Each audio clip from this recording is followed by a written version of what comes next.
lakini before ifike hiyo siku, haleluya, Bwana asifiwe, lazima ufanyie kazi wokovu wako.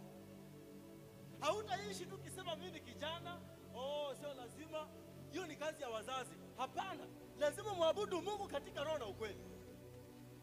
Amen. Bwana asifiwe. Haleluya. Sio kutembea ukibounce huko town.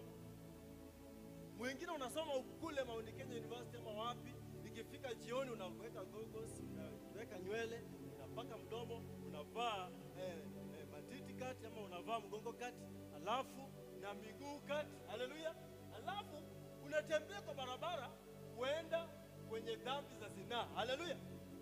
Na wewe Jumapili uko kanisani ukisema Mungu hakuoni, Mungu haonangi. Haleluya.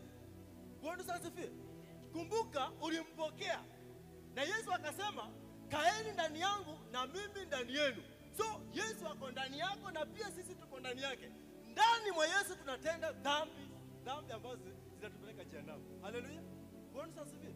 So ukikutana na dada huko town kwa kijana, unaona amevaa kijinsi, mpaka wainjilisti nyinyi vijana wenu mnahubiria tafadhali dada, Mungu huyu mtu ni mshirika wenu, lakini amejibadilisha kwa njia ambayo hautamjua. So amevaa katika hali ya kiulimwengu, ameenda kupendeza dunia. Haleluya. Bwana asifiwe. Friday, unajua hapa hakuna disco. Wala ambao mmetembea huko nje kusoma simu, umeona every Friday kuna disco. Huko kuna pombe, huko kuna room, kuna showroom ya wadada. Haleluya. So wengine wanajipeleka showroom. Haleluya.